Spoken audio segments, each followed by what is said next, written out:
बढ़े चले जा रहे थे पवनंदन प्रभंजन समान ही। मार्ग यद्यपि वह कठिन था सर्व प्रकार ही। नद नदी पर्वत अगम्य आज न कोई मार्ग रोक सकता था। आ जाए जितना भी अवरोध टिक न वह कभी सकता था। लौह सदृश भुजदंड आज साक्षात वज्र ही बन आए थे। तोड़ फेंकने को हर तरुवर झाड़ झंखाड़ को तृणवत ही साक्षात ब्याल ही बन आए थे। पग पग पर ध्वनि पत्तल की प्रचंडतर ही होती जाती थी। उस ध्वनि को सुनकर न जाने कितनी आत्माएं थर्राती थी। गंधमादन के जीव बेचारे भागे, यत्र तत्र फिरते थे। आ गया जैसे उन पर ही काल कोई, अनुमान यही लगाते थे। भुज बल में हो यदि शक्ति अपार तो कोई लक्ष्य अगम्य न रहता है। इस शक्ति इस बल में ही नर का समस्त पौरुष वास करता है। अरे वह नर ही क्या जो बाधाओं न को ललकार सका, कर न सका अंत उनका और पताका जय की न फहरा सका। प्रियतमा की खातिर पोदन भी सिंह बन आता है। उसकी एक हंसी के लिए 100 बार मर जाता है। पर यहाँ तो भीम नहीं केवल नरकेशरी प्रबल बलवान थे। था जिसमें 10 सहस्र गजराजों का बल और साक्षात यम समान थे। प्रभंजन पुत्र की शक्ति अपार क्या कोई आंक सकता था। जनते ही खंडित कर दिया जिसने पाषाण को जिस पर वह भला उसका क्या तुलना था। सहस्त्र 10 गजराज भी जिसके समक्ष तुच्छ थे। था ऐसा आत्म बल महान हर दानव देव भी मुग्ध थे। अंग अंग से वीरत्व की तरंगे फूटा करती थी। उनकी एक अंगराई से संपूर्ण धरा हिला करती थी। आज वही नर केशरी अपनी जिद पर उतर आए थे। ले लिया था प्रण कठिन और असंभव की ओर ही पग निज बाए थे। स्वर्ग का पुष्प पारिजात भी आज नहीं उनके लिए दुर्लभ था। जो भी सुखराज कहीं भी लोक में आज सभी सुलभ था। पग थके नहीं भीम के, हस्त रुके नहीं उस गंभीर के। सोच ऐसा पिता पवन भी आज सहायक बनाए थे। करने को क्लांतहीन पुत्र को साक्षात हिम शीतल ही बनाए थे। पुत्र मोह में पड़कर पिता बेचारा भी परेशान था कहाँ वह पुष्पराज पाने को वो भी बेताब था।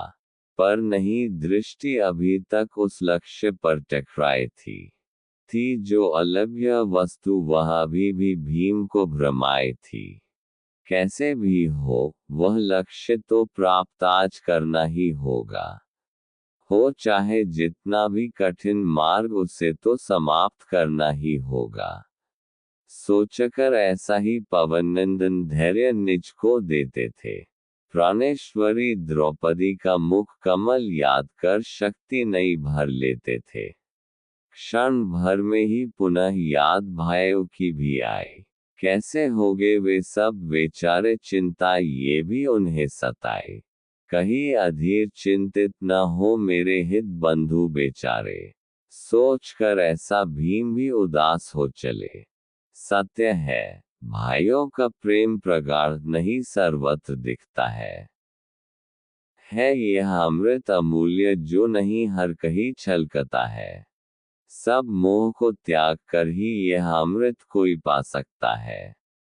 लोभ ईर्ष्या की अग्नि में नहीं यह कभी पनप सकता है। पांडव पंच है उच्च भातृ प्रेम के महान उदाहरण जग में। इनका प्रेम नहीं कभी कमतर राम लक्ष्मण व भरत से। भातृ प्रेम की नई परिभाषा जगात ने इन्हीं पांचों से पाई। अरे नहीं है भ्राता से बढ़कर कोई धन राज्य या लुगाई। था ऐसा प्रेम महान इनका सुंदरी पंचाली तक बढ़ गई। रह न सकी वह सिर्फ अर्जुन की, वह पांचों की बन गई। पिता होते हुए भी भिन्न सभी के, प्रेम भिन्न न हो पाया। था ऐसा अटूट नेह बंधन किसी हाल में न चरमराया। माता कुंती के ये लाल अनमोल सदा एक दूसरे पर मरते रहे, एक दूसरे की क्षणिक प्रवणता हेतु वे सदा मुख ही जोहते रहे।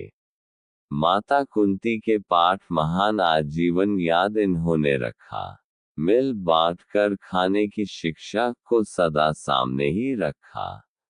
आज उसी भातृ प्रेम प्रेम को कर याद भीम विह्वल हो रहे थे, कैसे जा मिलूं भाइयों से प्राण स्यात यही पुकार रहे थे।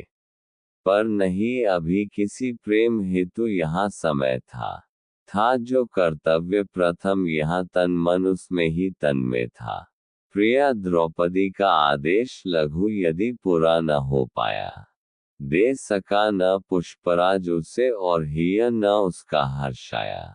व्यर्थ ही होगा सारा पौरुष प्रताप मेरा यदि खाली मैं लौट आया, सोचकर ऐसा भीम और भी व्याकुल हो रहे थे। अपनी समस्त शक्ति ऊर्जा को आज एक इसी में झोंक रहे थे। एक इसी लक्ष्य पर ही आज इनका समस्त मान टिका था समस्त पौरुष महान और सम्मान दाव लगा था। इस प्रतिष्ठा की, इस स्वाभिमान की रक्षा हर हाल में करनी थी, बचानी थी लाज निज कीर्ति की और विजय श्री प्राप्त करनी थी। हो साक्षात यम भी भार्ग उनका आज रोक न सकते थे। निज लक्ष्य प्राप्ति हेतु भीम इंद्रलोक तक भी जा सकते थे। अगर वहां भी करना पड़े युद्ध महेंद्र से तो इसके लिए भी वह तैयार थे। बड़े से बड़े तेज व बल भी आज समक्ष उनके तृण समान थे। पर तभी मार्ग में उसके अवरोधक एक आया। पर्वत शिखर से एक मच्छर ही जैसे टकराया। अतुलित बलशाली भीम का मार्ग एक बानर रोके पड़ा था। थे जिस मार्ग पर वे बढ़ रहे, कंपी उसी मार्ग पे लेटा था। वानर को ललकारते भीम ने उसे हट जाने का आदेश दिया। प्रथम बार में उन्होंने कपी को हल्के से ही लिया। बोले, रे तुच्छ बानर, क्यों मेरे मार्ग में पड़ा है? जा दूर हट यहाँ से, मेरा लक्ष्य बहुत बड़ा है।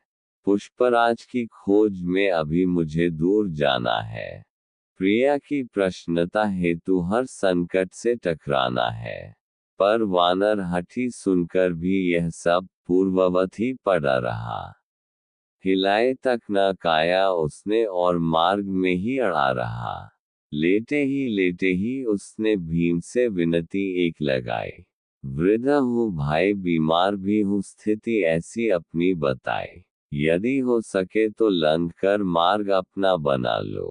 कर लो ये श्रम तुच्छ और दया तनिक दिखा दो। नहीं इससे अधिक हे प्राणी, यह बानर तुमसे कुछ मांगता है। अपनी इस लाचार स्थिति में सेवा अन्य कोई न चाहता है। तुम वीर हो, पौरुष प्रबल हो, दया अवश्य ही यह कर सकते हो। लेकर आशीष हम वृद्ध जनों का झोली निज भर सकते हो। वैसे भी वीरों का हृदय सदा से ही दया से भरा होता है। किसी पर्वत के हृदय ही फूटता सदा पानी का सोता है। बस बहुत सुन चुका प्रलाप तेरा, भीम सहसा ही गर्ज पड़े।